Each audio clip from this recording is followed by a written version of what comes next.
আগস্টের 5 তারিখ পর্যন্ত যে স্বৈরাচার তৈরি করেছিল সেই 32 আমরা রাখবো না, 32 দুলার সাথে মিশিয়ে দেবো।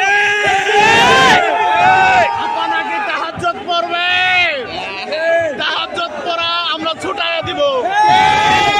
এরপর শেখ হাসিনার রাজনৈতিক কার্যালয়, তারপর গুলিস্তান, যেখানে আবার তাহাজ্জুদ গুজারির রাস্তানা আছে, সেখানেই আমরা প্রতিরোধ করে তুলব। তাহাজ্জুদ পড়বে, জাতীয় পার্টির অফিস আমরা থাকবো না। জায়গায় জনগণ বাড়ি দিব, কাপড় খুইলা দেখাইতে পারবেন না।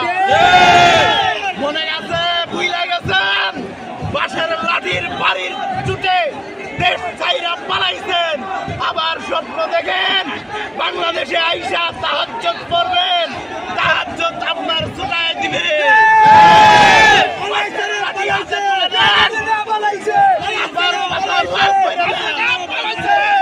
ভারতে বৈশা স্বপ্ন দেখে দেশটাকে আবার চালাইব। বাপের কথা আপনার বাবা কইছে, আর আপনি আইবেন, দেশ চালাইবেন। এদেশের মানুষ এখনো জীবিত।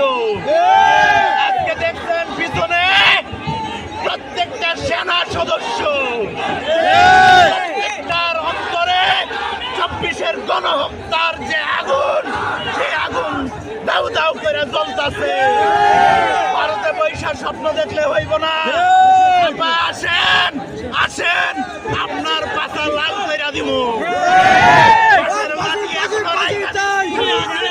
একটাও বাড়াই দেয় নাই, সব কয়টা রেখা দিচ্ছি। আবার লাঠি প্রয়োগ করবো। আপা আওয়ামী লীগের যারা স্বপ্ন দেখতেছেন বাংলাদেশে আবার আসবেন, ভর্তে বৈশাখ কর্মসূচি দেন, কর্মসূচি ছুটাই দিব। পারলে রাস্তায় আসেন, বাসের লাঠি রেডি আছে। জাতীয় পার্টির অফিস সব বাংলাদেশে যারা দূষণ ছিল তাদের কোনো রেহাই হবে না।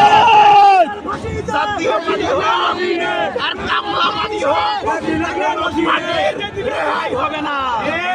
আমরা এক এবং অভিন্ন ঐক্যবদ্ধ আছি, ঐক্যবদ্ধ থাকবো। আবার কোনো ঠাই হবে না, আওয়ামী লীগের কোনো ঠাই হবে না। আওয়ামী লীগের যারা সহযোগী আছে তারা সতর্ক হয়ে যান। সরকারি চাকরি করবেন আর আবার সহযোগী হইয়া লিফলেট বিতরণ করবেন।